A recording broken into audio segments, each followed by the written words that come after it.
Hi friends, this is from Balamith TNPSC academy. So இந்த வீடியோல என்ன பார்க்க போறோம்னு பாருங்க. இந்திய அரசியலமைப்போட அட்டவணை விளக்கமும் அதோட பகுதிகள் என்னென்ன கொடுத்துருக்காங்கன்றத இந்த வீடியோல டீட்டெயில்டா பார்க்க போறோம். நம்ம இதுக்கு முன்னாடி பாத்தீங்கன்னா என்ன பார்த்திருக்கோம்னா, ஹிஸ்டாரிக்கல் பேக்ரவுண்ட் பார்த்தா, அதாவது பிரிட்டிஷ் ரூல், கிரவுண்ட் ரூல்னு சொல்லி 2 ரூல் இருக்கு. அந்த 2 ரூலுமே நம்ம பார்த்து கம்ப்ளீட் பண்ணி இருந்திருப்போம். அதுக்கப்புறம் பாத்தீங்கன்னா இந்திய அரசியலமைப்பு உருவான வரலாறு பார்த்திருப்போம், அதோட மூல ஆதாரங்கள் பார்த்திருப்போம். சோ இந்த வீடியோல நம்ம மொத்தம் பாத்தீங்கன்னா அரசியலமைப்பு உருவாக்குறப்ப பாத்தீங்கன்னா 8 அட்டவணை 8 அட்டவணை இருந்துச்சு. இப்போ வந்து பாத்தீங்கன்னா 12 அட்டவணை இருக்குது. சோ அததான் நம்ம வந்து டீடைல்டா பார்க்க போறோம். ஸ்கிப் பண்ணாம ஃபுல்லா பாருங்க. இதுல இருந்தும் குரூப் 4ல கேட்பாங்களான்னா கேட்கறதுக்கான வாய்ப்பு அதிகம். குரூப் 2 குரூப் 1ல கண்டிப்பா இதுல இருந்து ஒரு கொஸ்டின் எதிர்பார்க்கலாம். அதனால இதை வந்து பாயிண்ட் பாயிண்டா போட்டு நல்லா தரவா படிச்சு வச்சுக்கோங்க. ரொம்ப ரொம்ப ரொம்ப ரொம்ப முக்கியமானது. ஃபர்ஸ்ட் அட்டவணை 1 என்ன சொல்லுதுன்னு பாருங்க. அட்டவணை 1ல மாநிலங்கள், அதாவது 28 மாநிலங்கள், 8 யூனியன் பிரதேசங்களோட பெயர்கள் மற்றும் எல்லைகளை பத்தி குறிப்பிடுவதுதான் அட்டவணை 1. அட்டவணை 1 என்ன சொல்லுது?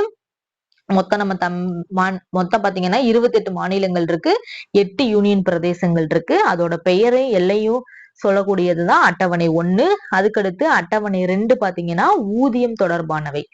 யாரோட ஊதியம் தொடர்பானவைன்னு பாத்தீங்கன்னா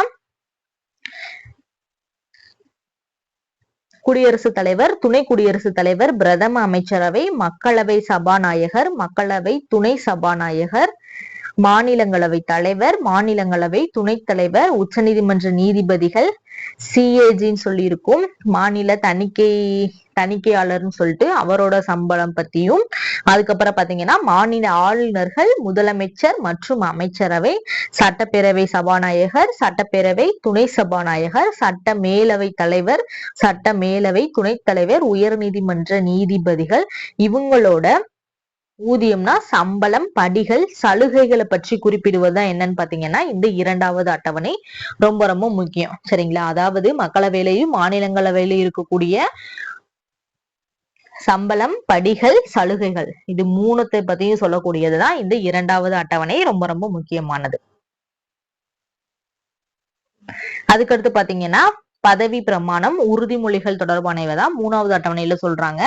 என்னது? பதவி பிரமாணம், உறுதிமொழிகள் தொடர்பானவை.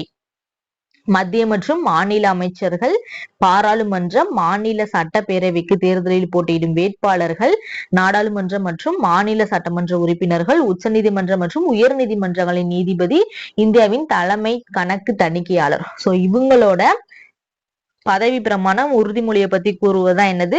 3வது அட்டவணை. இது வந்து உங்களுக்கு லென்த்தா இருக்கும். இதை நோட்ல நீங்க எழுதி வச்சுக்கோங்க.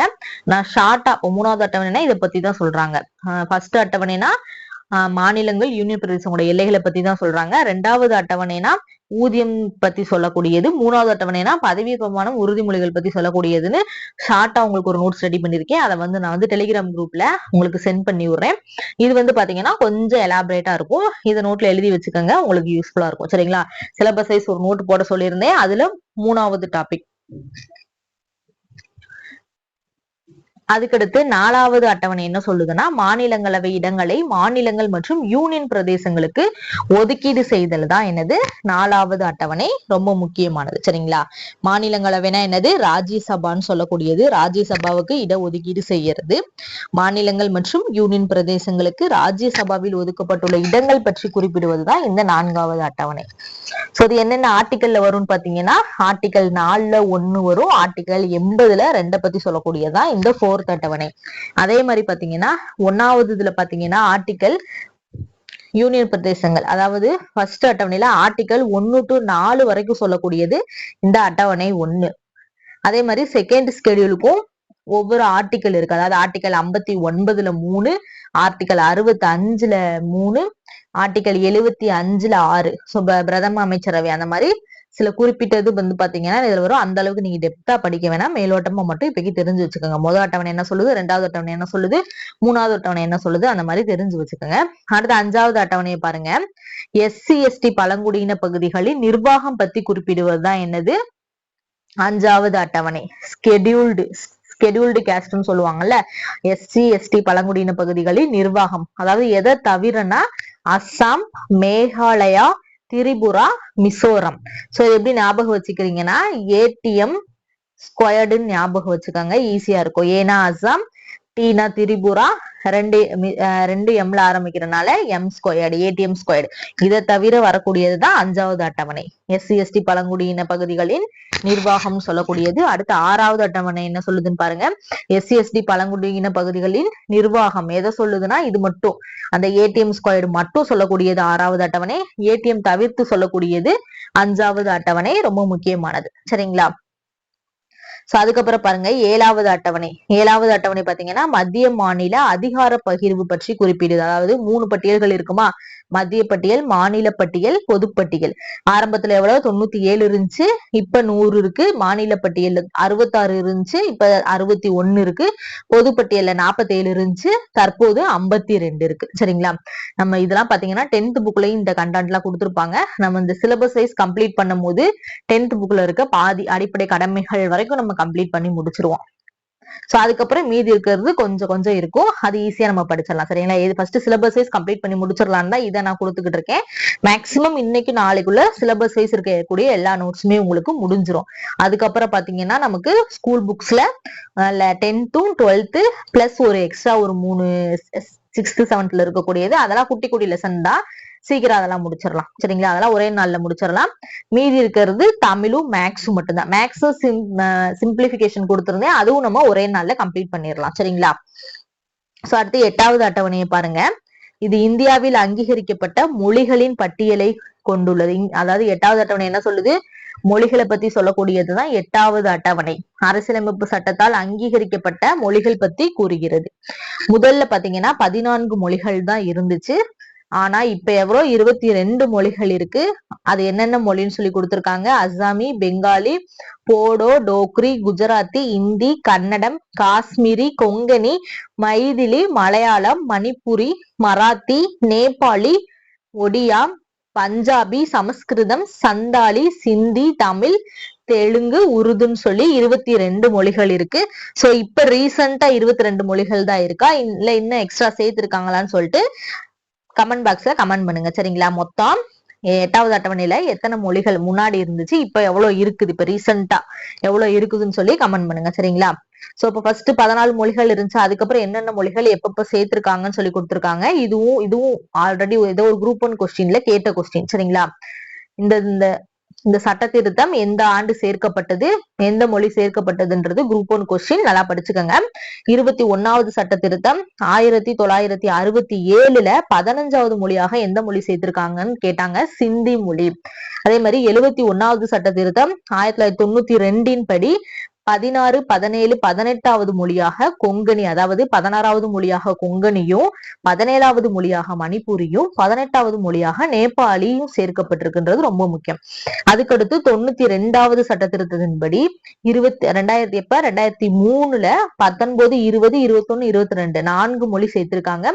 19வது மொழியாக போடோன்னு சேர்த்திருக்காங்க. அதே மாதிரி 20வது மொழியா டோக்ரி சேர்த்திருக்காங்க. 21வது மொழியா மைதிலி சேர்த்திருக்காங்க. 22வது மொழியா சாந்திலி வந்து சேர்த்திருக்காங்க. ரொம்ப முக்கியமானது. அடுத்து 96வது சட்ட திருத்தம் 2011 படி ஒரியா மொழி ஒடியான்னு பெயர் மாற்றிருக்காங்க. இதுவும் ரொம்ப முக்கியம், சரிங்களா? ஒரியா மொழிய ஒடியான்னு பெயர் மாற்றிருக்காங்க. எந்த சட்ட திருத்தம்னு கேட்கலாம். 96வது சட்ட திருத்தம் 2011 படி. அடுத்து 9வது அட்டவணை பாருங்க.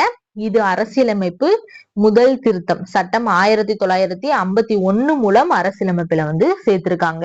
9வது அட்டவணையை சேர்ப்பதின் பின்னணியில் உள்ள நோக்கம் என்னன்னு பாத்தீங்கன்னா, அரசியலமைப்பின் 3ஆம் பகுதியின் கீழ் வழங்கப்பட்ட அடிப்படை உரிமைகளை மீறுவதாக கூறி சில செயல்கள் மற்றும் ஒழுங்குமுறைகள் செல்லாததாக அறிவிக்கப்படுவதிலிருந்து இது வந்து பாதுகாக்கப்படுது. இதுதான் 9வது, அதாவது 9th ஸ்கெடியூல் வந்து பல்வேறு வகையான சட்டங்கள் மற்றும் விதிகள் தான் இந்த 9th ஸ்கெடியூல்ல வந்து கொடுத்திருப்பாங்க. எப்ப 1951 சட்ட திருத்தம். எத்தனாவது சட்ட திருத்தம்? முதல் சட்ட திருத்தத்தின்படி 9வது அட்டவணை வந்து அரசியலமைப்புல வந்து சேர்க்கப்பட்டிருக்குது. ரொம்ப முக்கியம், சரிங்களா? சோ இது பாத்தீங்கன்னா என்னன்னா, நில சீர்திருத்தம், ஜமீன்தாரி முறை, இப்படி பல்வேறு வகையான சட்டங்கள் மற்றும் விதிகள் பத்தியும் இந்த இதுல வந்து குறிப்பிடுவாங்க. 9வது அட்டவணையில ஆரம்பத்துல பாத்தீங்கன்னா 13 சட்டங்கள் இருந்துச்சா, இப்போ வந்து பாத்தீங்கன்னா 282 சட்டங்கள் வந்து இதுல இருக்கா. தமிழ்நாட்டுல பாத்தீங்கன்னா 69% இடஒதுக்கீடு பாத்தீங்கன்னா உறுதி செய்யும் தமிழ்நாடு இடஒதுக்கீடுகள் சட்டம் 1994 9வது அட்டவணையில வந்து இது வந்து இடம்பெற்றிருக்குன்னு சொல்றாங்க. 1994 தான் அதை கொண்டு வந்திருக்காங்க. 9வது அட்டவணையில இதை வந்து சேர்த்திருக்காங்க. சரிங்களா. அடுத்து பாத்தீங்கன்னா இன்னொரு சீர்திருத்தம் பாத்தீங்கன்னா 76வது சட்ட திருத்தம் 76வது சட்ட திருத்தம் 1994 நாளின்படி 1995ல பாத்தீங்கன்னா தமிழ்நாடு இடஒதுக்கீடுகள் சட்டம் 9வது அட்டவணையிலையும் சேர்த்திருக்காங்க. சரிங்களா. சோ இப்போக்கி இதை மட்டும் பாத்துக்கங்க. குரூப் 1க்கு நீங்க டெப்தா படிச்சா போதும். குரூப் 4க்கு இந்த அளவுக்கு தேவையில்ல. எந்தெந்த அட்டவணையில என்னென்ன இருக்குன்றத மட்டும் பாத்துக்கங்க. அடுத்து 10வது பாருங்க. 10வது ஸ்கெடியூல் கட்சி தாவல் தடை சட்டம். 10வது அட்டவணை என்னது? கட்சி தாவல் தடை சட்டம். கட்சி விலகல் காரணமாக நாடாளுமன்ற மற்றும் மாநில சட்டமன்ற உறுப்பினர்களை தகுதி நீக்கம் செய்வது தொடர்பான விதிகள் வந்து இதுல வந்து இருக்குன்னு சொல்றாங்க. 10வது அட்டவணை அரசியலமைப்பு சட்டம் 51வது திருத்தம் 1985 மூலம் அரசியல் விலகல்களின் தீமையை எதிர்த்து போராடுவதற்காக இது சேர்க்கப்பட்டிருக்குதுன்னு சொல்றாங்க. இது கட்சி விலகல் தடுப்பு சட்டம் என்றும் அழைக்கப்படுது. அதாவது கட்சி தாவல் தடை சட்டம்னு சொல்லலாம், கட்சி விலகல் தடுப்பு சட்டம்னு சொல்லலாம். இது ரெண்டும் ரொம்ப ரொம்ப முக்கியம். 10வது அட்டவணையில சேர்க்கப்பட்டிருக்கு. 10வது அட்டவணையில இது தொடர்பான விதிகள் என்னன்னா 102ல 2 ஆர்டிகல் 191ல 2. சோ இந்த 2 ஆர்டிகளும் இந்த 10வது அட்டவணை தொடர்பா வரும். அடுத்து 11வது அட்டவணை பாத்தீங்கன்னா பஞ்சாயத்துகள் மற்றும் நகராட்சி பத்தி சொல்லக்கூடிய நகராட்சியோட பொறுப்புகள் பத்தி சொல்லக்கூடியதுதான் இந்த 11வது அட்டவணை. இது அரசியலமைப்பு 73வது திருத்தம் 1992 மூலம் அரசியலமைப்புல வந்து சேர்க்கப்பட்டிருக்கு. இந்த 11வது அட்டவணை எப்ப சேர்க்கப்பட்டிருக்கு? 1992ல 73வது சட்ட திருத்தத்தின் மூலம் சேர்க்கப்பட்டிருக்கு. இதுல என்ன சொல்லியிருக்காங்கன்னா அந்த 11வது அட்டவணையில பஞ்சாயத்துகளின் அதிகாரங்கள் மற்றும் பொறுப்புகள் பற்றி சொல்லக்கூடியதுதான் இந்த 11வது அட்டவணை. இதுல மொத்தம் பஞ்சாயத்துகள் பாத்தீங்கன்னா 29 செயல்பாட்டு பொருட்களை வந்து கொண்டிருக்கும். அவற்றில் சில விவசாயம், நில மேம்பாடு, நில சீர்திருத்தங்களை செயல்படுத்துதல், நில ஒருங்கிணைப்பு மற்றும் மண் பாதுகாப்பு போன்றவை. 29ல சிலது மட்டும் கொடுத்திருக்காங்க.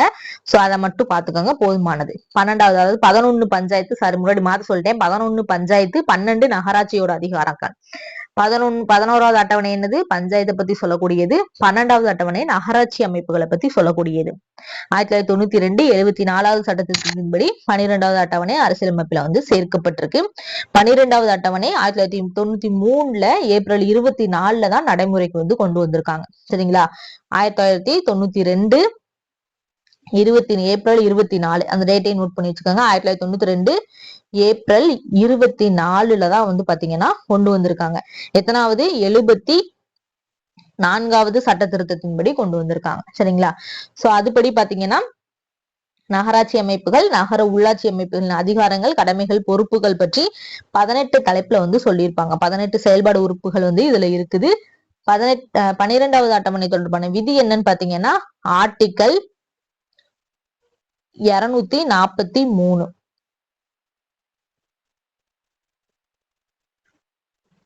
நகர திட்டமிடல், நில பயன்பாட்டை ஒழுங்குபடுத்துதல் மற்றும் கட்டிடங்கள் கட்டுதல் போன்றவை உட்பட நகர திட்டமிடல் எனப்படும் நகராட்சிகளின் 18 செயல்பாடுகள் இந்த 12வது அட்டவணைக்குள்ள கொண்டு வந்திருக்காங்க. சரிங்களா. சோ இதோட பாத்தீங்கன்னா நமக்கு 12 அட்டவணைகள் முடிஞ்சது. அதுக்கப்புறம் பாத்தீங்கன்னா பகுதிகள், எத்தனை பகுதிகள்? மொத்தம் 22 பகுதிகள் இருக்கு. சோ அந்த பகுதிகள் என்னென்னு சொல்லிட்டு பாக்கலாமா?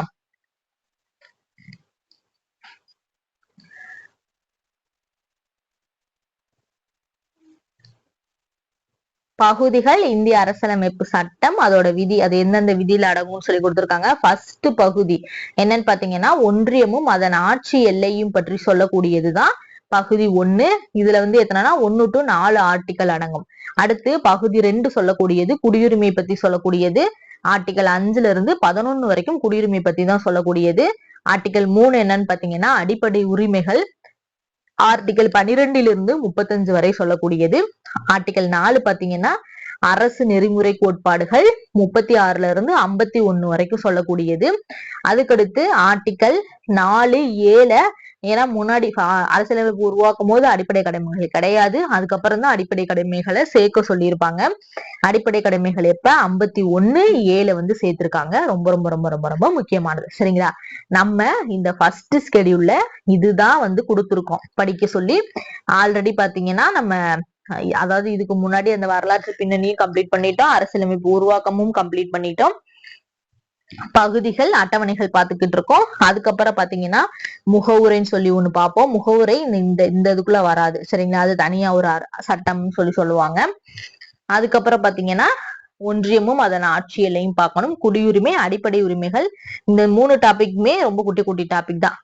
அடிப்படை உரிமைகள், அரசு நெறிமுறை கோட்பாடுகள், அடிப்படை கடமைகள், குடியுரிமை, இந்த 4 டாபிக்மே குட்டி குட்டி டாபிக் தான். ஒரே வீடியோலயே முடிச்சிடலாம். அந்த அளவுக்கு ரொம்ப குட்டியான டாபிக் தான். ஒன்றியமும் அதன் ஆட்சி எல்லையும் மட்டும் கொஞ்சம் பெருசா போகும். சரிங்களா? சோ இது வந்து என்னது, ஆர்டிக்கல், அதாவது பகுதி 1ல இருந்து 4 வரைக்கும் இருக்கக்கூடியதுதான் நம்ம ஸ்கெடியூல்ல வந்து கொடுத்திருக்கோம். அடுத்தது மத்திய அரசாங்கத்தை பத்தி சொல்லக்கூடியது பகுதி 5. மத்திய அரசாங்கம் பாத்தீங்கன்னா ஆர்டிக்கல் 52ல இருந்து 151 வரைக்கும் இருக்கக்கூடியது மத்திய அரசாங்கத்தை பத்தி சொல்லக்கூடியது. அதுல குடியரசுத் தலைவர் சம்பந்தமான ஆர்டிக்கல் பாத்தீங்கன்னா 52ல இருந்து 62, துணை குடியரசுத் தலைவர் சம்பந்தமான ஆர்டிக்கல் 63ல இருந்து 73 வரைக்கும் இருக்கு. மத்திய அமைச்சரவைகள் சம்பந்த ஆர்டிக்கல் பாத்தீங்கன்னா 74ல இருந்து 78, 4 ஆர்டிக்கல். அட்டர்னி ஜெனரல் ஆர்டிக்கல் பாத்தீங்கன்னா 76, ஒன்னே ஒண்ணுதான் இருக்கு, நல்லா நோட் பண்ணிக்கணும். அட்டார்னி ஜெனரல் ஆர்டிக்கல் பாத்தீங்கன்னா 76. பாராளுமன்றத்தோட ஆர்டிக்கல் பாத்தீங்கன்னா 79ல இருந்து 122 வரை இருக்கக்கூடிய ஆர்டிக்கல் பாராளுமன்றத்தை பத்தி சொல்லுது. குடியரசுத் தலைவரின் அவசர சட்டம் 123. உச்ச நீதிமன்றம் 124ல இருந்து 147 வரைக்கும் இருக்கக்கூடிய ஆர்டிக்கல் உச்ச நீதிமன்றத்தோட அதிகாரத்தை பத்தி சொல்லுது. இந்திய கணக்காய்வு மற்றும் தணிக்கை தலைவர்கள் 148ல இருந்து 151. அதுக்கப்புறம் பாத்தீங்கன்னா மாநில அரசாங்கம், மத்திய அரசை பத்தி சொல்லக்கூடிய பகுதி 5, மாநில அரசாங்கத்தை பத்தி சொல்லக்கூடியது பகுதி 6. அதுல மாநில அரசாங்கத்துக்கு கீழே என்னென்ன வரும்னு பாத்தீங்கன்னா பொதுவா ஒண்ணு இருக்கும் 152, மாநில அரசாங்கத்தை பொதுவா சொல்லக்கூடியது 152. ஆர்டிக்கல் பாத்தீங்கன்னா 152ல இருந்து 237 வரைக்கும் இருக்கக்கூடியது இந்த இருக்கக்கூடிய ஆர்டிக்கல் மாநில அரசாங்கத்தை பத்தி சொல்லுது. ஆளுநரோட அதிகாரத்தை பத்தி சொல்லக்கூடியது 153ல இருந்து 162 ஆர்டிக்கல். அதுக்கடுத்து 163ல இருந்து 167 வரைக்கும் இருக்கக்கூடிய ஆர்டிக்கல் மாநில அமைச்சர்களை பத்தி சொல்லுது. அட்வொகேட் ஜெனரல் பாத்தீங்கன்னா 165. இந்த அட்வொகேட் ஜெனரலையும் அட்டார்னி ஜெனரலையும் கன்ஃபியூஸ் பண்ணிக்க கூடாது. மத்திய அரசுல இருக்கக்கூடியது வந்து பாத்தீங்கன்னா அட்டார்னி ஜெனரல், அவர் வந்து ஆர்டிக்கல் 76. அட்வொகேட் ஜெனரல்னா 125. அட்வொகேட் ஜெனரல் என்ன சொல்லுவாங்க, 165 ஆர்டிக்கல்ல சொல்லுவாங்க. சட்டமன்றம் 168ல இருந்து 212. சட்டமன்றம்னாலும் நாடாளுமன்றம்னாலும் பாராளுமன்றம் 3மே ஒண்ணுதான். சரிங்களா? 3மே போட்டு கன்ஃபியூஸ் பண்ணிக்காதீங்க. ஆளுநரின் அவசர சட்டம் பாத்தீங்கன்னா 213. உயர் நீதிமன்றம் 214ல இருந்து 232. துணை நீதிமன்றம் பாத்தீங்கன்னா 233ல இருந்து 237 வரைக்கும் இருக்கும். பகுதி B-யில் உள்ள மாநிலங்கள் தொடர்பானது பகுதி 7. சோ இது வந்து நீக்கப்பட்டது 238. அதுக்கடுத்து பாத்தீங்கன்னா 8ல இருக்கக்கூடியது யூனியன் பிரதேசங்கள், இது 239ல இருந்து 242 வரைக்கும் இருக்கு. ஆர்டிக்கல் 9ல இருக்கு, பகுதி 9 பஞ்சாயத்து ராஜ் பத்தி சொல்லக்கூடியது 243ல இருந்து 243 ஓன் சொல்லக்கூடியது வரைக்கும் இருக்கு. அதுக்கடுத்து 9A நகராட்சி இருக்கு. 9 பஞ்சாயத்து ராஜ், 9A நகராட்சிகள், 9B கூட்டுறவு சங்கங்கள்னு 3ஆ பிரிச்சிருக்காங்க. இதுல நகராட்சிகள் பாத்தீங்கன்னா 243B-ல இருந்து 243 ZG வரைக்கும் இருக்கு. அடுத்து 9B-ல பாத்தீங்கன்னா கூட்டுறவு சங்கங்கள் ஆர்டிக்கல் 243 ZH-ல இருந்து 243 ZT வரைக்கும் இருக்கு. அதுக்கடுத்து 10வது பாத்தீங்கன்னா தாழ்த்தப்பட்டோர் மற்றும் பழங்குடியினர் பகுதிகள் 244ல இருந்து ஆர்டிக்கல் 244A வரைக்கும் இருக்கு. சரிங்களா? அதுக்கடுத்து மத்திய மாநில உறவுகள் பாத்தீங்கன்னா 11வது மத்திய மாநில உறவுகள் ஆர்டிக்கல் பாத்தீங்கன்னா 245ல இருந்து 263 வரைக்கும் இருக்கக்கூடியது மத்திய மாநில உறவுகள். இது சட்டமன்ற உறவுகள், நிர்வாக உறவுகள்னு 2ஆ பிரிக்கலாம். சட்டமன்ற உறவுகள், நிர்வாக உறவுகள், நிதி உறவுகள் சொல்லிட்டு மத்திய மாநில உறவுகள் 3 இருக்கும். அது பாத்தீங்கன்னா நமக்கு 10th புக்லயே கொடுத்திருப்பாங்க. சட்டமன்ற உறவுகள் 245 இருந்து 255, நிர்வாக உறவுகள் 256 இருந்து 263 வரைக்கும் இருக்கும். அதுக்கடுத்து 12வது பகுதி என்னன்னு பாத்தீங்கன்னா நிதி, சொத்து, தீங்கு மற்றும் ஒப்பந்த நடவடிக்கையில் அரசாங்கத்தின் பொறுப்பு நிலையை சொல்லக்கூடியது 264 to 300 வரைக்கும் இருக்கும். அதுலயே பாத்தீங்கன்னா நிதி வந்து 264 to 291, கடன் பெறுதல் 292 to 293, சொத்து, ஒப்பந்தம், தீங்கு நடவடிக்கையில் அரசின் பொறுப்பு நிலையை பாத்தீங்கன்னா 294 இருந்து 300 வரைக்கும் இருக்கும். சொத்துரிமை பாத்தீங்கன்னா 300A கீழ கொண்டு வந்து வச்சிருப்பாங்க. அடிப்படை உரிமையிலிருந்து நீக்கப்பட்டு 300A கீழே வந்து கொண்டு வந்து வச்சிருப்பாங்க. சரிங்களா? சோ அதுக்கடுத்து பாத்தீங்கன்னா 13வது பகுதி பாத்தீங்கன்னா இந்திய மாநிலங்களின் வணிகம், வர்த்தகம் மற்றும் போக்குவரத்து சம்பந்தப்பட்டது. 301 இருந்து 307 வரைக்கும் இருக்கக்கூடிய ஆர்டிகல் இத பத்தி சொல்லுது. அடுத்த 14வது பகுதி என்ன சொல்லுதுன்னா மத்திய மாநில அரசின் கீழ் உள்ள பணிகள் பத்தி சொல்லக்கூடியதான் இந்த 14. இதுல 308 இருந்து 322 வரைக்கும் இருக்க ஆர்டிகல் இத பத்தி சொல்லுது. இந்திய அரசு பணிகள், அரசு பணியாளர் தேர்வாணையம் இந்த பகுதி 14 தான் வருது. அதுல பாத்தீங்கன்னா இந்திய அரசு பணிகள் 308 இருந்து 314 வரைக்கும் இருக்கக்கூடிய ஆர்டிகல் சொல்லுது. அரசு பணியாளர் தேர்வாணையம் 315 இருந்து 323 வரைக்கும் இருக்கக்கூடிய ஆர்டிகல் சொல்லுது. அதுக்கடுத்து 14A ஒரே ஒரு ஆர்டிகல் தான் தீர்ப்பாயங்கள். ஒரே ஒரு பகுதி 323A இருந்து 323B வரைக்கும் இருக்கக்கூடிய ஆர்டிகல் தீர்ப்பாயங்கள் பத்தி சொல்லுது. அதுக்கடுத்து 15 பாத்தீங்கன்னா தேர்தலை பத்தி சொல்லுது. 15வது பகுதி என்னதுன்னா தேர்தல் 324 to 329A. இதெல்லாம் ரொம்ப முக்கியம். ஃபர்ஸ்ட் டைம் படிக்கும் போது கஷ்டமா தான் இருக்கும். போக போக பாத்தீங்கன்னா நீங்க 2 டைம் 3 டைம் படிக்கும் போது உங்களுக்கே ஈஸி ஆயிரும். 15வது பகுதி என்னன்னு கேட்டா சொல்லணும் தேர்தல். 15வது பகுதி என்ன? தேர்தல். 14A என்னதுன்னு கேட்டா தீர்ப்பாயங்கள் சொல்லணும். 15 தேர்தல், 14A தீர்ப்பாயங்கள். அதுக்கடுத்து 15, 16 என்னன்னு பாத்தீங்கன்னா 16 என்னன்னு பாத்தீங்கன்னா சில வகுப்பினர் தொடர்பான சட்ட நடவடிக்கை முறைகள். 330 இருந்து 342 வரைக்கும் இருக்கக்கூடிய ஆர்டிகல் 16 பத்தி சொல்லுது. 17வது பகுதி என்னன்னு பாத்தீங்கன்னா ஆட்சி மொழிகள். மத்திய ஆட்சி மொழிகள், மாநில ஆட்சி மொழிகள், உச்சநீதிமன்ற, உயர்நீதிமன்ற ஆட்சி மொழிகள், சிறப்பு நெறிமுறைகள். ஆட்சி மொழிகள் பத்தி சொல்லக்கூடிய ஆர்டிகல் 343 இருந்து 351 வரைக்கும் இருக்கக்கூடிய ஆர்டிகல் ஆட்சி மொழிகள் பத்தி சொல்லுது. மத்திய ஆட்சி மொழிகள் 343 to 344, மாநில ஆட்சி மொழிகள் 345 to 347, உச்ச நீதிமன்ற, உயர்நீதிமன்ற மொழிகள் 348 to 349. அடுத்து சிறப்பு நெறிமுறைகள் பாத்தீங்கன்னா 350 இருந்து 351. அதுக்கப்புறம் பாத்தீங்கன்னா 18வது பகுதி பாத்தீங்கன்னா அவசர நிலை பிரகடனம் தான் 18வது பகுதியில வந்து இடம்பெற்றிருக்கு.